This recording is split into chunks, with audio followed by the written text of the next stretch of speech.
All right, it's all yours, Don. What are we talking about tonight? All right.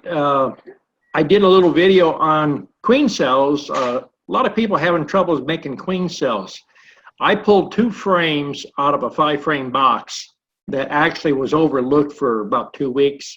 There was over 25 cells on 1 frame. So people will say they can't make queen cells. If you can't make queen cells this time of the year, you're not going to even make them. You're trying to put too many supers on. Keep them confined if you want to build numbers up.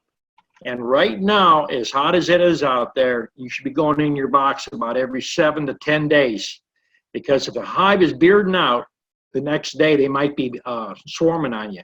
We've had a few that had about 5-10 pounds of bees hanging on it. We didn't get to them, and they swarmed out. And within 3 days, they started getting those small little hive beetle maggots in. So it's been 90, 95, 97. In fact, it's a scorcher in the garage. If out there working, it's probably 96 in the garage. So that's one thing you need to do right now. And I did a little short thing on right now. You should be harvesting your honey, getting that out of the hive.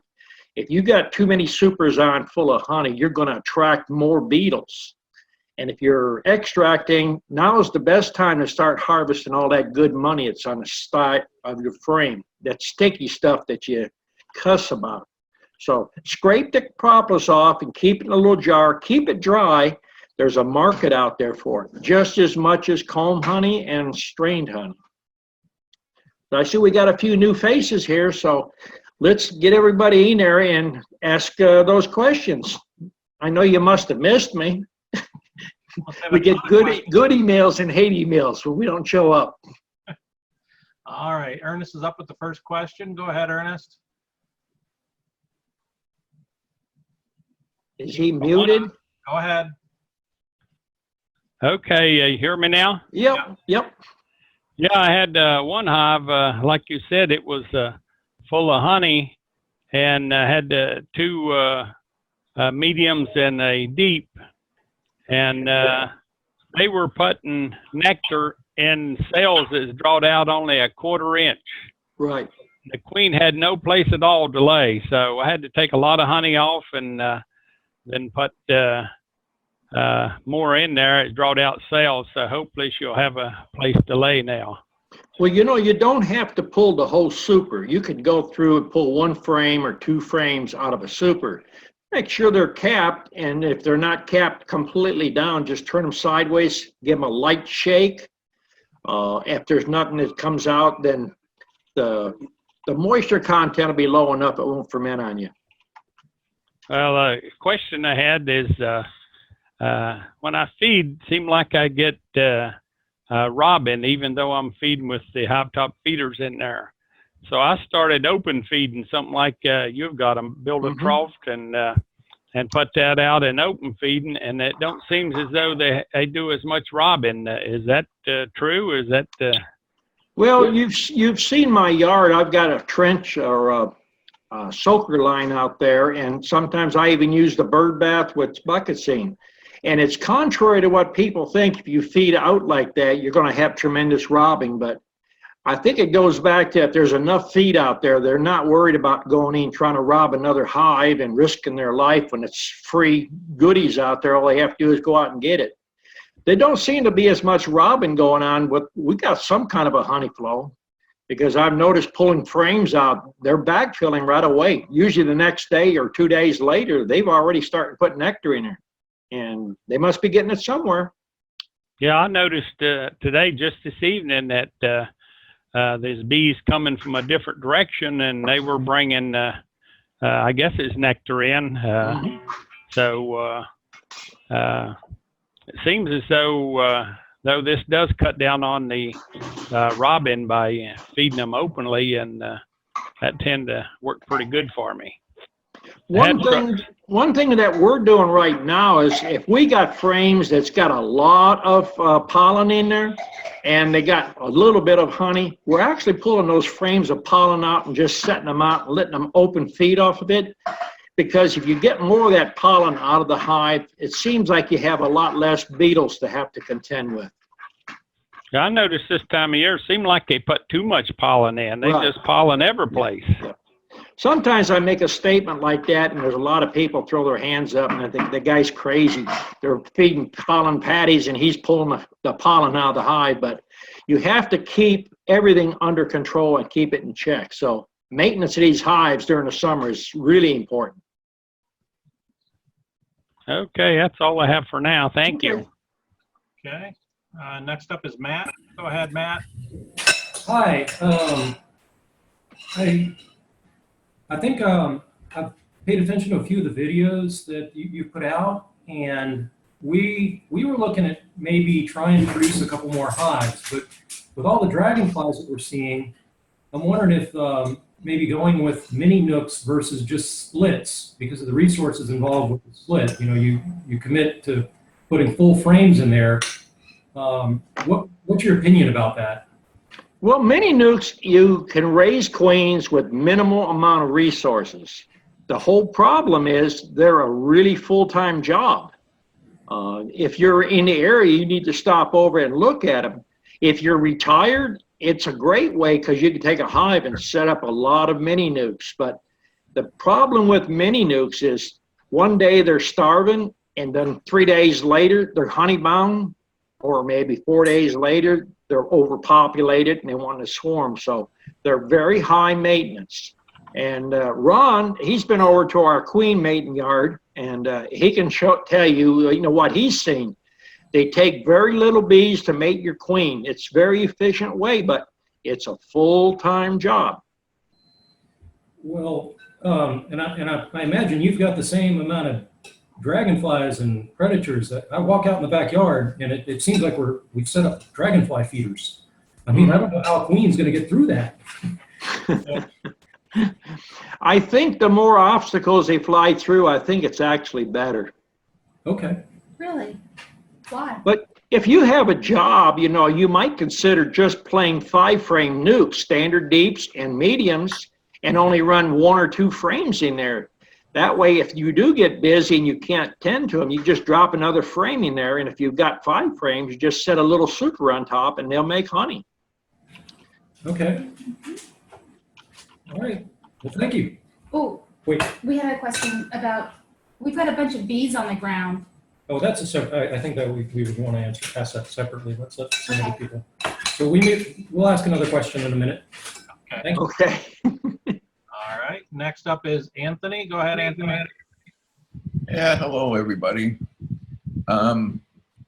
Just like you said, Don, I think you said you guys are having a lot of rain this summer. You've been very wet.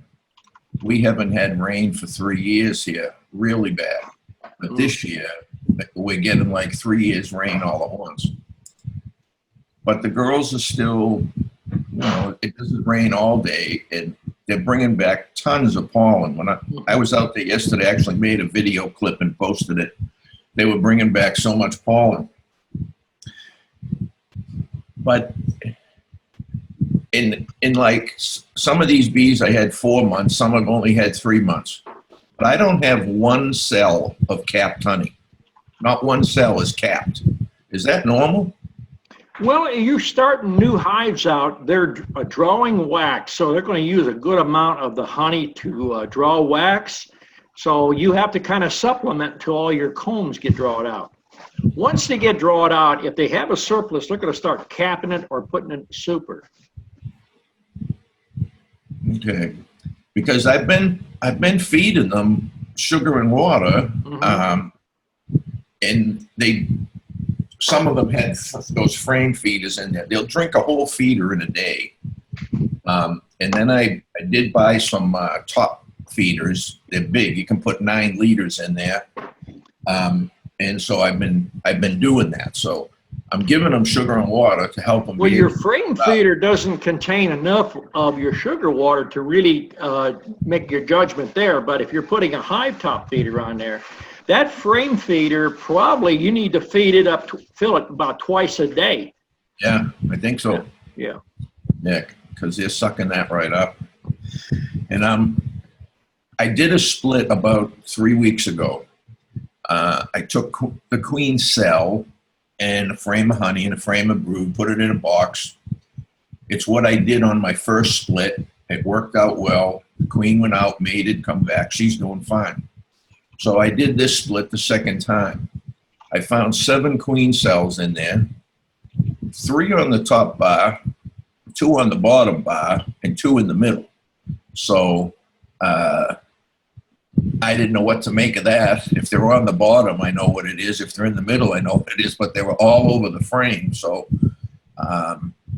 I took that frame and I put a couple of frames with it, and I made another split. So that was a small queenless split. Now, I told you guys before, I'm getting these things right here. This is called a greater banded hornet. If you also can look up a banded paper wasp, and the same thing comes up. But these things get up to 1.5 to 2 inches long. And I'm going out there with an electric tennis racket and killing as many as I can twice a day. Those things devastated that split. Usually these things just hover back and forth in front of the hive until they can snatch a bee. They either snatch it off the board or they snatch it in midair. These guys aren't after the honey. These are protein guys. They're after the bees. So I made it. Basically the same thing as we got a European hornet here, which is big, about the same size, 1.5 Yeah. 2 inches, and they're yellow banded. They are huge. I mean, they will, enough of them will take a lot of bees out of a hive very quickly. Yeah. I'm reading a lot about wasps and hornets now, and it said that 30, just 30 of those Japanese hornets can wipe out a hive of 30,000 bees. Just Right. 30 hornets can wipe that out. So they decimated that one. Usually they hover back and forth. Right. But on that split, I actually saw them going inside. And then I Well, didn't know. they go inside once your population drops down. That's what they're trying to do, is demoralize the hive. That way it doesn't have a will to live. They won't fight as much. They go right in there. Then the next thing is they'll kill your queen. Yeah, well, this was a queenless split at the time, so they had free reign. And 2 days later, when I opened up the box, they had been in there pulling out the larvae. Right. Because they'll eat the bee, but they much prefer the larvae. Mm-hmm. And then I've had another thing here. I don't know if, I think you guys have these in the United States. See that? Mm. You know what that is? That's a death head moth. This thing is also 2 inches long. Yeah. When I saw this thing was in the middle of the hive. It was in like frame 4 and 5 and in the middle of the frame.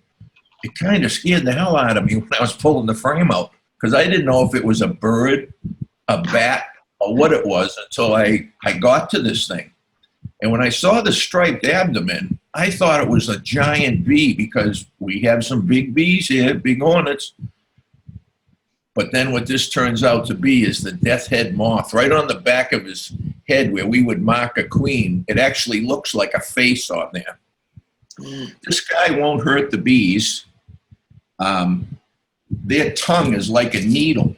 They get in the hive and they stick their tongue right through the cap, and they're after the honey. So they go in there and they suck up the honey.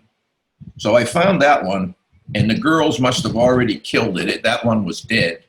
But when I took the lid off 2 days ago, there was another one up in the top of the hive. So 2 of them have gone in that same hive, you know. But one other question. I see a lot of nectar, what I think is nectar. And then I also was afraid that they were storing sugar and water. And then in my reading, it says they will store syrup in a cell, and they actually will cap it. When you're looking at a frame, can you tell the difference between nectar and syrup? I don't think so, but Not basically by looking at it. If you get a good taste, you can stick your finger and bust the caps and taste it. It usually it's real sweet and don't have a lot of taste to it. yeah, but I But don't if you're have. worried about that, you know, if you got a honey flow on, basically just feed your bees to get the wax drawn out. Once the wax is drawn out, if there's a honey flow on, then don't worry about feeding them. And you don't even have to go in a hive for that. Just lift the back of the hive up and see if it's gaining weight. If it's not gaining weight, then feed them a little bit. Not excessive, but just enough to keep them going. Because once there's a honey flow, they're not going to pull it as much to start with. I was afraid that they were storing the sugar and water, when they were drinking a whole frame every day. I said, wow, maybe they're storing that thing. It's going to really screw me up. And I stopped feeding them for about a week. But I had put a second brood box on about 3 or 4 weeks ago. So then I said, no, I better feed them because they need the sugar and water to make the wax to build out the second box, right? Yeah. Okay, I'm going to let someone else ask a question. I'll come back in a little bit. Okay. Thank you. Dennis Crutchfield, go ahead. Yes, can you hear me? Yeah. All right, I've got a few questions. I'll make it as quick as possible. I've had a couple of nukes in an 8-frame hive. The beetles killed it out. Can I clean up them boxes? Do I need to throw them away? You can clean the boxes up. If you catch the frames, you got fire ants where you live? No. If you don't have fire ants, just set them out, let the bees rob out what they will, and just melt them down as quick as you can. Now, I find on deep frames, 4 to 5 is about the limit for about a 20-quart kettle. And I usually put about 3/4 of the way up with water, and then I put 5, 6 frames would be max. If you go any more than that, you're not going to get all the wax out. So 4 or 5 works really good. Boil it. Once you bring it up to a boil, stir it a few times, pour it through a strainer, take your hive tool and press it out. And just turn it over a couple times. Keep pressing it. And if you get all that wax out, you just tap your strainer down, and the screen wire will actually look pretty clean. If it looks real yellow, then you still got a lot of wax. Just keep rotating it and pressing it. We're doing that right now, just pulling out drone comb, pulling out stretch stuff, old supers, we're melting down. We're in the process right now. We're cleaning and setting up for our spring. Well, this is the first time I've dealt with beetles. I've got the mite situation. I've had that for years, and that's no problem anymore. You could take a But I've had about paintbrush a and dozen clean your. wetsuit the bees rob out. You could take your frame and set it out, let the bees rob it out, and take some Clorox and bleach water, 50-50, and brush them down. I wish I had. I wish I had. Uh-oh. Let me get powered up. All right. I need the. I run out of power this time of night, too. There, I got power going again, I hope. Yeah, my screen's coming back up. All righty. Well, everybody runs out of power sooner or later. Yeah. I put out about 10. Go ahead. I put out about 10 or 12 boxes of supers that I'd all extracted, and them silly beetles got in there and just ruined the whole mess. It just slimed the whole bunch. So I'm still trying to figure these things out. So I got a couple of questions. Is there anybody that has a resistant bee to beetles? No. Beetles usually are an opportunist. If you extract your supers, if you don't put them back on your hive, let the bees go up, clean them out, and then reprocess the honey. The best thing to do is put a lid upside down and stack 3 or 4 supers in it, and then leave the sun go in there. Let the bees clean it out because they're going to make a lot of fine cappings. They're going to clean up in there, so the lid catches all that cappings. Yeah. The only way you're going to get the beetles in there is you had a lid on it. Beetles don't like to multiply and slime up unless it's dark. Same thing with your wax moth. I lost a few of them, and so far all but one stayed with me. I found all the bees on the outside of the box. The inside was ruined. The queens were dead. I moved another nukes in place, put a virgin queen in. They're all going but the one, so all it did was set me back. Yeah. But I'm at the end of July, and I expect we're going to start getting cold about 1st October. I got one more question. I'll turn it loose to you. I'm thinking, which way would you go? I'd like to make some increases. I've lost about 14 of them increased nukes because of these silly things, and I figured out some of it's my own fault on it. But would it be better for me to go on and try to make some more virgin queens, or could I just rob the queen and some cat brood over to another nuke, let them raise a queen? Or should I hold the queen and let them make some cells in it to making one more increase before fall. Where do you live? I'm in north central Missouri, and I expect September it can go either way. We can make it through September, it could start cooling off midway. If you got queen cells, it's a lot faster. If you got a mated queen, you know, there's a lot of techniques I use. Some average beekeepers can apply them. Some new beekeepers, it just confuses them because you got to change tactics in the spring and the fall. What I'm doing right now is I'm taking mated queens out of a mini nuke, and they're mated. I make sure that they're laying. I put them in a 5-frame box between 2 frames that's got some brood and honey in it. And then I put 3 frames of new foundation in it, half sheets of foundation. And then I shake about 5-6 frames of bees, maybe 1 frame from one hive, another frame from another hive. I combine 5 or 6 frames and combine it there. And then I keep it closed up for 24 hours. And right now, getting a really good high take on it because you got a mated queen and it's caged up there, it's screened up. But now make sure you do that in the shade. Don't do it in open sun.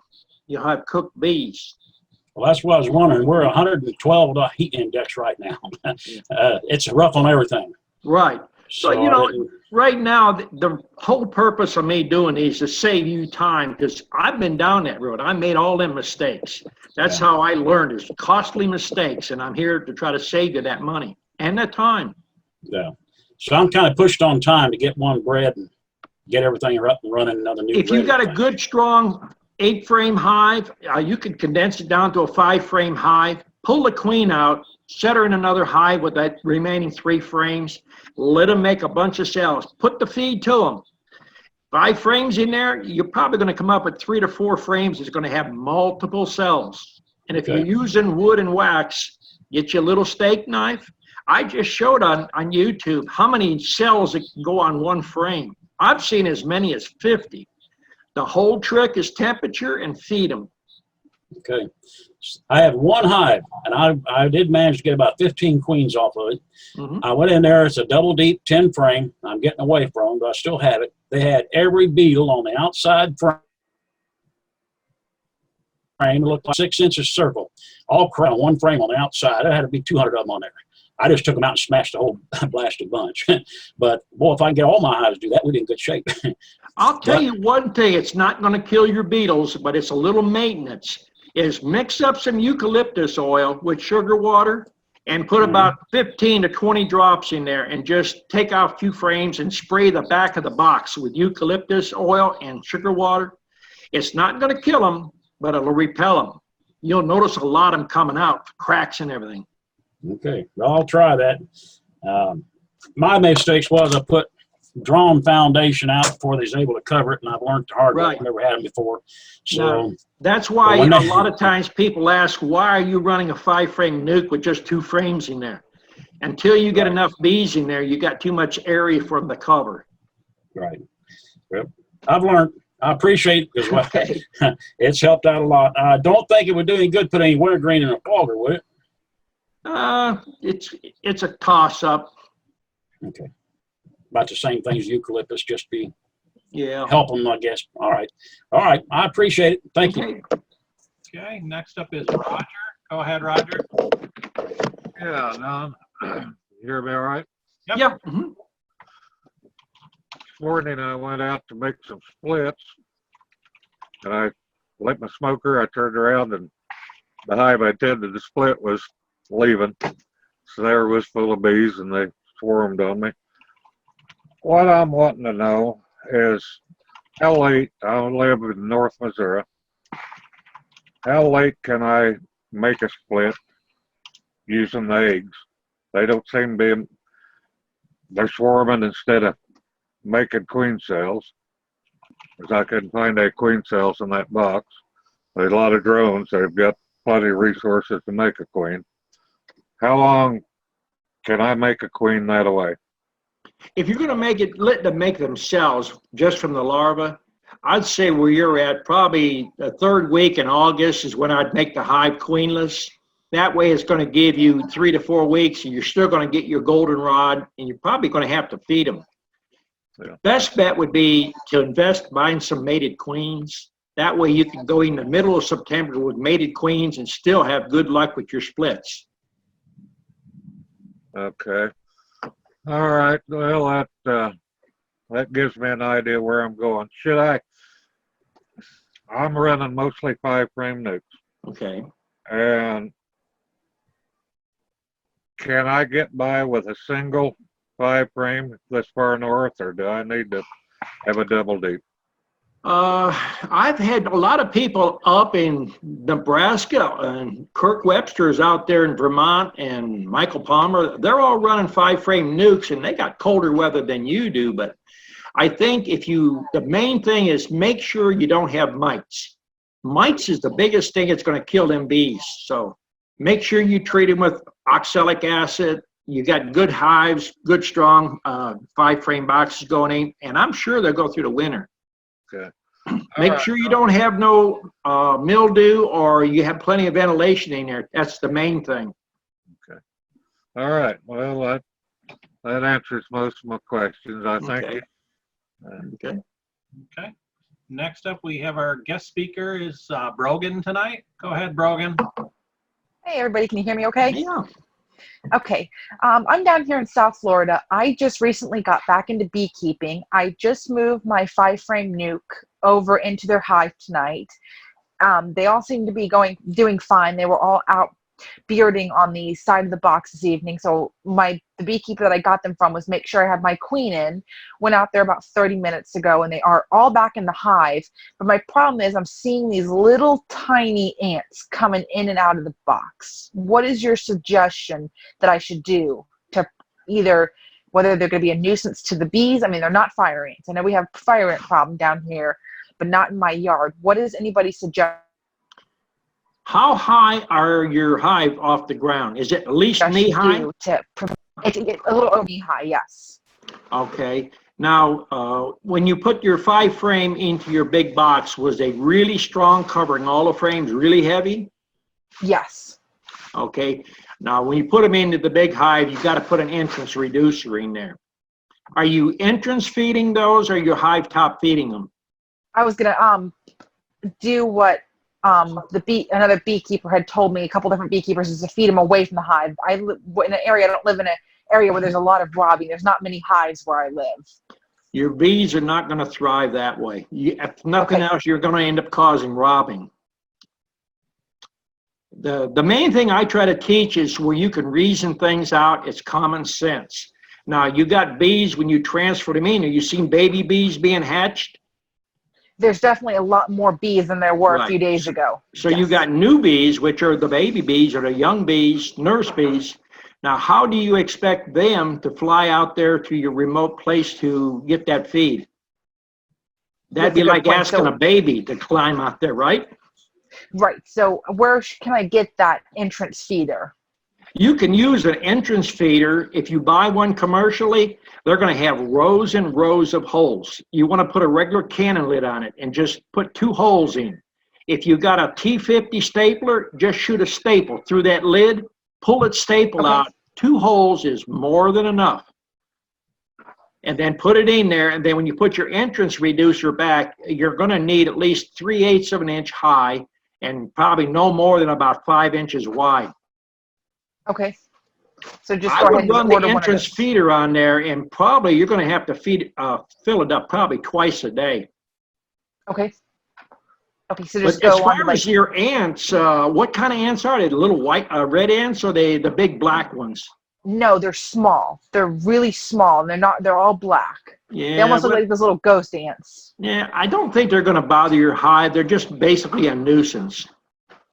Okay, so they're not going to affect them anyway. They're just going to hang out. They're not going to bother nothing. Some people get worried about if they see one ant up there, but it's just nature. Right, because I just don't want them to abscond because they're just being overtaken by these little ants. No, they're not going to leave. Do you have a metal lid on your hive down there? Yes, it's a metal lid, yes. Okay, I would get you either take the metal off of that lid, or I'd put a piece of plywood on top of it to keep the heat off, because when the heat hits that metal, it's going to be a heat sink. It's going to cause more heat. That's one reason they're bearding on you. They're too hot inside there. Okay, so put a piece of plywood over top. Okay. Yeah, so it keeps the heat off that lid. Okay. No problem. I appreciate all the advice. Okay. That's all my questions for tonight. Thank you. Okay, glad to see you here. Thank you. Have a great night. You too. Okay, next up is Matt. Go ahead, Matt. Okay, I had a question about Varroa, but before I brought that up, I think it was Dennis was talking about these hive beetles. Mm-hmm. I did a little research on that. We almost lost a hive last year due to probably what was Varroa, but the small hive beetles started to take over the hive. What I found was there's some videos on YouTube about taking a product called Never Wet and applying it to aluminum and putting it around the base of the hive, and then you seal up the hive, and the hive beetles can't actually climb over the Never Wet on the aluminum. And so we've done that, and in our hives, we've seen a big difference in the hive beetles. They can't actually get up into the hive if it's sealed up. So we just consider it insurance. But to get back to my question, as I said last year, we almost lost our hive to what I think was Varroa. What we saw was a bunch of bees on the ground crawling around, and their wings were pretty much smaller or deformed. And we've seen that last week again, but to a lesser extent. We have been treating with Oxalic. And I went back out there today, and there were only a couple dozen. And I don't know if this is just going to be a recurring thing with them, and or do they take care of it? Or Do you treat regularly with oxalic acid? I have been for the last month. I mean, I saw. How often? Well, Every 2 weeks. every 2 weeks, yeah. So about a month and a half, 2 months, yeah. When you seen the first ones crawling around with the shriveled wings, that's when you started treating? No, No, we started 2 months ago. 2 months ago, yeah. So Okay, you're probably, if you're using screen bottom boards, you're probably not even getting an effective treatment. well, You got screen bottom boards? we do, but we put the corrugated plastic in there when we treat. Is that not good enough? No. We need to switch to a solid bottom board, yeah. If you basically think about a tree in the woods, there's no corrugated thing in there. There's no metal on the lid. There's no queen excluders. There's all that stuff it's people selling you don't need. To go to solid bottoms, and I think a lot of your problem will be solved there. But when you see shriveled wings and bees crawling, you're already past halfway on the treatment point. You need to really double up once a week. Okay, You know, well, and make sure you get get the screen bottoms off, and you need to put a towel or some kind of a cloth in the entrance to keep those vapors in the hive. yeah, we do that. We do that. How much oxalic acid are you putting in each hive? I think 30 grams? Yeah, about 25, 30 grams. Okay. One other data point, we put a drone frame in because we had this problem last year with the intention of pulling it out once the drone brood had formed and basically resetting the Varroa. And we pulled that out, was it last week? Yeah, last week, and we did a count. No, it was It was last Saturday. it? No. No. Two Saturdays ago, or 3 Saturdays, 2 or 3 Saturdays ago. At any rate, we did a drone count, and we had, out of 100, we had about 10 or 12 Varroa on those drones. Is that, I mean, do you have any idea if that's a reasonable number? Well, I run too many hives to really do hive count, mite counts and stuff like that. I look for symptoms and signs, but I'm running small cell. So you're almost answering your own question. You put drone comb in there to trap mites because they prefer that larger cell. If you switched over and used all small cell, you would have a whole lot less mite problems. So, that's something to think about too. And putting drone comb in, for me, it's to me, when you put a frame of drone comb in there, you're wasting about 3 frames of honey. Because you're feeding drones, and then you're freezing them or, trying to process them out. Well, I thought the idea was, like you said, the Varroa prefer the drones, so they'll go in there instead of into the other cells, and so you can take that frame out once it's tapped.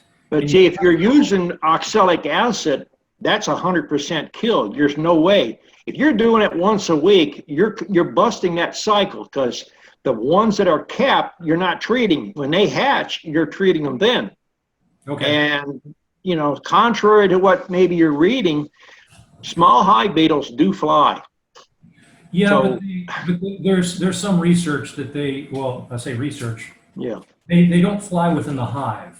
And I understand what you're saying, and I agree with you, but the understanding I Yeah. have is Fly within the hive or fly from the outside? inside the hive. They do not. I'll tell you, if you talk to 10 of these people in here right now that have bees, that done a change out, and I've showed students here, you smoke the box, that hive box, after you get most of the bees out, and watch the hive beetles take to the air and fly. They'll fly right in your front. I've had them land on my face. You know, I don't go by studies, I go by results. You can do a study to prove about anything you want to prove. You know, you can prove that a donkey could fly if you did enough research and wrote enough papers on it. But, you know, the end result is you want to keep your hive alive, and you can't keep trying different techniques. It's not going to work. Oxalic acid's been around 30 years in the European nations over here in Europe, and we're now just starting to accept it. And your drug companies or your chemical companies, they're the ones that fight it tooth and nail, because now you can treat a hive for 2 to 3 cents. Before it was $10 to treat a hive. There's no money in it now. So, you know, right away, everybody's going to say it don't work. Look back in 1990 and 91. Everybody said, small cell, you're wasting your time. It's a hoax. Do a cutout. Measure the cells. You'll see they're all 4.7, 4.9. So it does have some bearing in it, you know. Well, and like I said, I did my research, and Yeah. the never wet, from everything I've seen and what we've experienced, I think it's worth looking into. Yeah. I'm just going to say that. I mean, we last year, I think we almost got overrun with those hive beetles, and through How many hives are you running? right now we're down to 3. 3? Yeah. Well, multiply that about 300 times, and then that would tell you how much never wet I would have to spray. So I'm going to do things that are practical and things that's going to work. It's only about 50 cents a hive, though. Yeah, it works out. The Well, bees aren't that expensive. At 50 cents a hive, right here at the house here, I got 300 hives. Sometimes we got 500. So that, you know, I'd have to buy the stuff in gallons. Well, right, and Yeah. and I guess my advice is for, you know, people that don't have as many hives and that, just like putting permethrin underneath the hive, that's a small hive beetle prevention too. To, you know, you can do that. I wouldn't even want a can of that on my property, to tell you the truth. Well, If you listen to a lot of stuff that people tell you, you know, I could mention the products that they're telling you to put in the hive. Oh, this kills the beetles, this kills this kills that. But if the state inspector catches you with that in there, can you afford a $10,000 fine? You've got a product in there that is for human consumption. And when you put a product that's not approved for that in there, you're running problems. well, That makes sense. the never wet, if we're going back to that, is actually food, But I mean, that food makes grade. sense. But you're right. Thank you. Thank you. Okay. Back to Anthony. Go ahead, Anthony. Hello. If I want to add bees to a hive that has a queen, do I do that newspaper method? You know, put a sheet of newspaper between the bottom box and the top box and put a few holes in it and let them chew their way through the paper to get acquainted? And is that what I should do, or what? If you was to talk to 10 of my students that are in this chat, a lot of times, I have never done that in front of them. And I've combined 2 and 3 hives, not combined as far as combining, but adding bees. You know, I just mentioned you can pull a frame here and a frame there and put it in a hive. Bees are not going to fight and kill one another if you don't have a queen in there. You got a queen cell, they might be a little bit more apprehensible. No, I'm talking about, Adding bees to build a strength. yeah, and there is a queen in there. Yeah. You'd be better off to shake 2 frames, shake the bees off and get frames that are actually hatching right then. that boosts it up 4,000 or 5,000 in numbers per hive, per frame. That way you risk nothing. And see, in a hot climate right now, putting a newspaper, that's like insulating, the hive, and you're not going to get air circulation. I would worry about a hive overheating real fast. Yeah, okay, and that's why I'm asking the question, because I wanted to put like maybe 3 frames of bees in a couple of these hives just to build up, because I don't know how many the Hornets are eating a day. Yeah. So if I get a frame of bees and there's no queen on it, I can either put the frame in or shake the frame into an existing queened hive. There won't be a problem, right? You can take a frame of bees that's walking on there, make sure you don't have a queen on it, spray it with sugar water with a drop or 2 of vanilla in it, and then spray the hive you're putting it in. They all smell the same. They get along. The oldest bees will migrate back to the hive. Okay, well, that's good. I had the thing I never saw before was, I don't know, might have been 2 weeks ago. I went over there and I could see commotion going on at one hive, and then I watched, and I can see wrestling and fighting on the landing board. So then I went and put a veil on so I could put my face down real close to it. And what they were doing is they were throwing the drones out of the hive. And then I noticed there was like 30 or 40 drones on the ground. Some were dead, some were crawling. And so I wanted to see if they had been bitten by the hornet or anything. I was wondering why all the bees were down there. So when I picked them up and I looked at about 10 of them, they were all drones. And then, so what they were doing is dragging the drones out of the hive. And there was 30 or 40 bees on the ground in front of the hive. And I have artificial grass, so I was going to go over there the next day, and once a week or something, either me or my maid, I go over there and I vacuum up in front of the hive and vacuum up all the dead bees and debris. The next day I went over there, all 30, 40 bees were gone. The hornets took them all. So if they were only taking the ones on the ground, I'd be happy, but that's not the case. All right, I'll let someone else ask a question. Thank you. Okay, Eric is up next. Go ahead, Eric. Okay, can you hear me? Yep.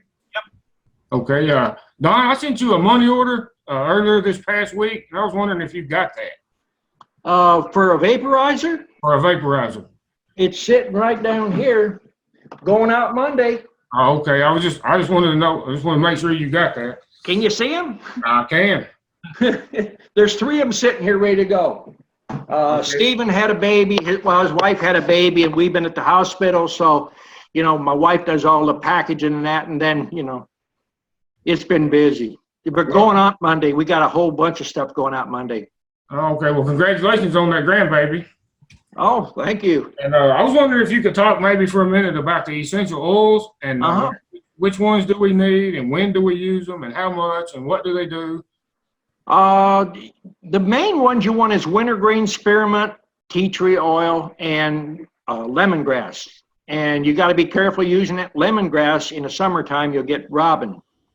But your tea tree oil is basically an antibacterial, antifungal, and we basically use it pretty heavy in the spring and the fall. It keeps your dysentery down, and the wintergreen and spearmint helps keep your mite counts low.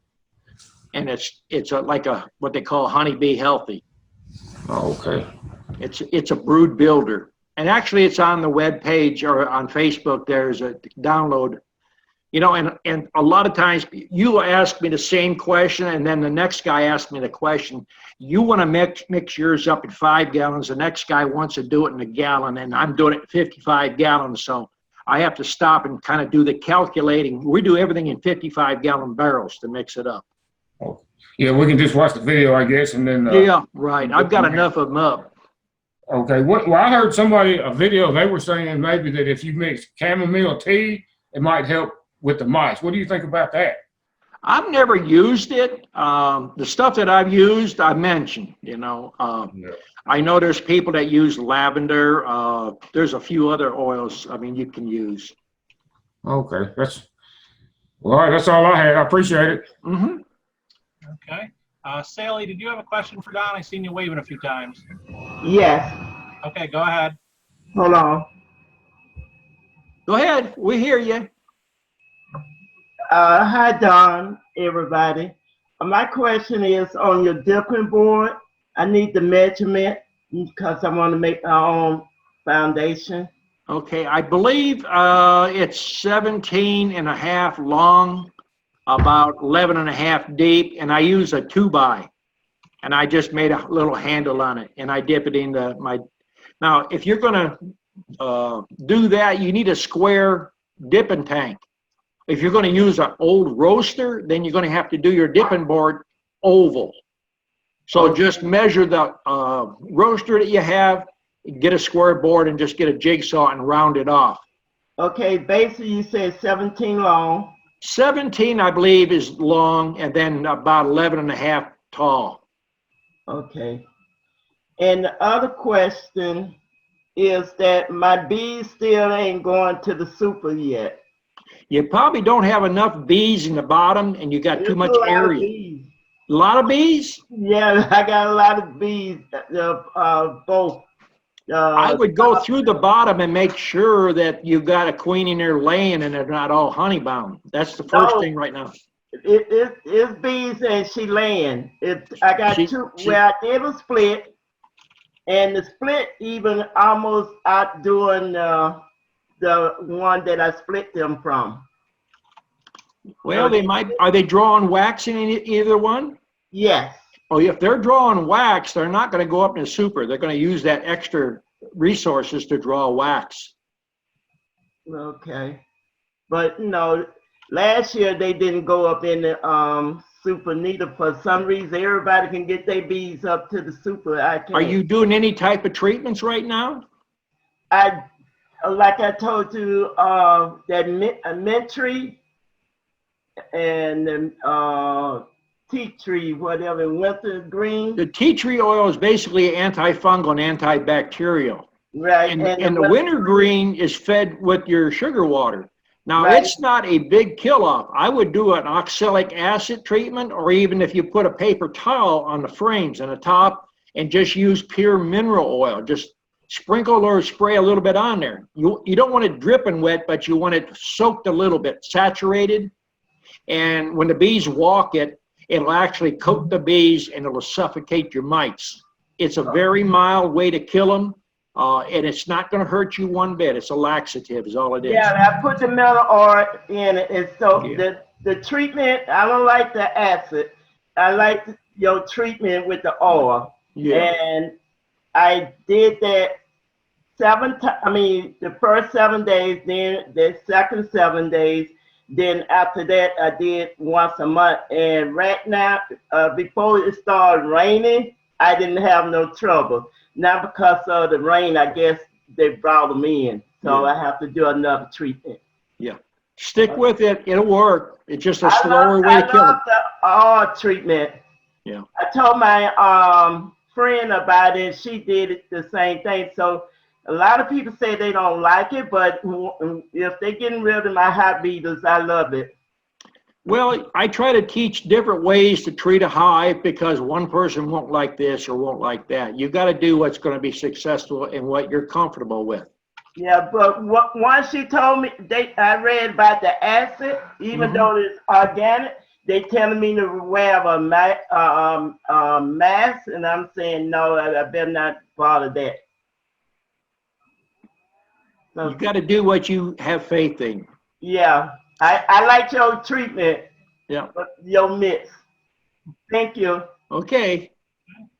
Next up is Al. Go ahead, Al. Hi, Don. Hey. A couple of questions. I'm not sure what I'm doing wrong. A little bit like what Matt talked about earlier. We went out to the hives and we had probably 2 handfuls of bees on the ground underneath our hives.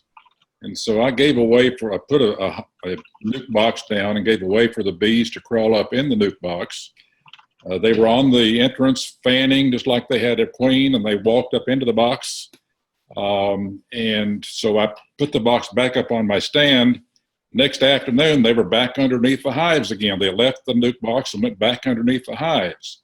They don't seem to have wing, any kind of deformed wings, but they just seem to like be under the hives better than in the nuke box. Do you have enough ventilation in the box? I think so. Are they in the open sun? Yes. They might be getting hot. That's usually what they're doing. Either that or you got some beetles in the back running them out. Okay. They're bearding on the front. We've got several locations, and I was at one yesterday, and those are in heavy wooded area, mostly big oak trees. Now, there's some beards on them, but out here in my yard, I've got some of my hives that the sun hits at least half a day, full sun, and they're hanging out on that. It's just common sense. They're getting hot. They're coming out. Yeah, but if you look at the ground and they don't, look deformed, they're not hopping or deformed wing, I don't think I'd worry too much about it. Okay. Second issue, and like one of them mentioned earlier, I went out and saw some bees on the hive. Went back to get my camera. When I came back, I was able to take a picture of the swarm. And I mean, I was in the midst of a swarm. They were everywhere. And they gathered in a tree about 20 feet above where all the hives are. So I got a nuke box, put a little bit of lemongrass oil in it.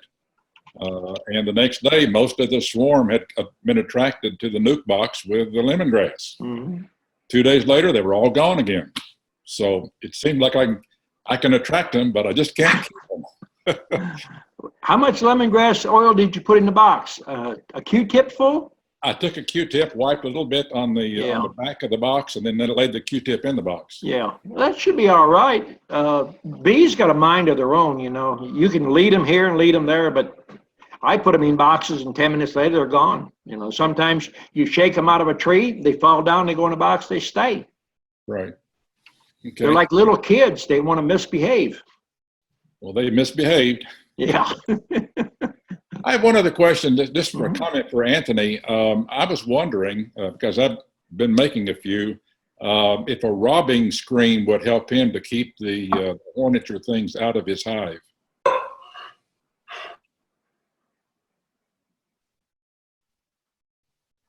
I don't know. He'd have to try it and see. It might be an option if he's getting the moth and the hornets in there, but that might be one option for him. Yeah. He's giving you the thumbs up. Have you tried that yet, Anthony? Yeah, I actually, I've always had the entrance reduced, but even though I got the entrances reduced, they're stealing them off the landing board. Some of them like to sit out there. My landing board is like 4 inches wide, and a lot of times they like to sit out there, so it was easy to pick them off. But just yesterday, I took some, probably it's number, it might be 7 or 8. The bees can fit through this. And I made them about 6 or 7 inches long, 4 inches wide, and about 1 inch high. So I put that screen right over the entrance, so they're protected. But I didn't do that till just yesterday. But thanks, Al. That was a good point. I just did that yesterday. All right. Was that all you had, Al? Yes. Thank you, Don. All right. On to Joseph. Go ahead, Joseph. Can y'all hear me all right tonight? Mm-hmm. I had a comment, those big bees, the Japanese hornets or whatever, and like Tony's dealing with now. There's one commercial guy that said that he actually pins them down and ties a string to them, like you would a June bug. And Not me. said they'll lead them, he claims he'll lead you back to their hive to where you can kill all of them. Tell him to come over here. I'll hire him. He can hook the string to him. When I get the opportunity, I'll let you know if it works or not. I've heard that, but I wouldn't try that myself. I had a really big lull with the bees. It seemed like they just completely quit producing, and they weren't bringing in much pollen. So I started supplementing their pollen a little bit, and they've picked back up. I'd be very careful with a pollen substitute of any kind right now. If you're going to put a pollen substitute out, I believe I'd use a small batch in dry form and set it away from the hive. Let them find it. Does that increase the chances of robbing and stuff? Not pollen substitute, unless you're mixing honey with it. I personally wouldn't do it. You know, I'm pulling pollen out of my hives right now to keep the beetles out. Right. I didn't have any. I don't know. That's what I was curious about because you just said that where you had an abundance of it, and I had, you know, very little. Are you going all the way down to the bottom board doing your inspections every 2 weeks? Oh yeah, probably more often than that. Okay. You might be in an area where you don't have a lot of those beetles. This year it's been bad everywhere because it's been so rainy. Everything is building up. I've been having a good bit of them. There'll be I've had, you know, eight or so in some of my hives, and they'll be, you know, the bees will have them herded in between one of the frames and the wall, and I just smash them with my hive tool. 8 is not bad, you know. You can get up to about 15 or 20, and then you start getting worried. But if you're going in, I mean, you keep that numbers that low, you're good. I wouldn't put nothing in there. Gotcha. Well, I appreciate it, Don. Okay. Okay. Back to Ernest. Go ahead, Ernest. Yeah, Don, how late should I wait before I start building my bees up for winter? I live in northeastern Pennsylvania. You're not doing it now? No, not yet. I would be putting it to them right now. You know, more bees make more better, you know, splits and stuff. So you got to get in there and just keep going at it because it builds them numbers up. Okay, I need to have a couple of mediums or a deep and a medium, and then let them fill it up. I would, if you're running 5 frame boxes, I'd run them in singles and just put the sugar to them. And if they can make cells, I would start making splits. Now, if you look at that video, there was a fella from Pennsylvania down here, and he was following all the practices that, you know, that I got on YouTube. Oh, there he is, Scott.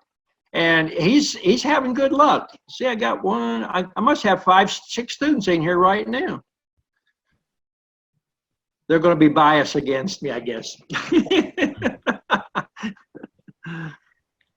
But, you know, even Scott, you know, he had said learning grafting was kind of a waste of time. He can't build boxes fast enough just cutting cells out. And the cells are actually a natural, a much better queen. And if you're going to make queens, there's a lot of old beekeepers will tell you anything you make in July ain't worth nothing. Well, I got some news for you. When the summer solstice hits, all the queens born at that date and that day forward, they think it's spring and they go like crazy. So I learned that quite a few years ago. Okay, well, that's all I have. Thank you. Okay. Darlene, you're up. She's awful quiet tonight. I know. Thank you. Well, I haven't been able to get into my hives. I've been real good about only getting there once a week. Can you hear me? Yep. You're fading in and out, but we're getting some of it. Okay. The husband wants to know, why are the bees bringing in pollen right now? You broke up really bad, Darlene. You're going to have to repeat yourself. The husband wants to know why the bees are bringing in pollen right now. They'll bring it in where you're at. They bring it in where I'm at all the way up in December.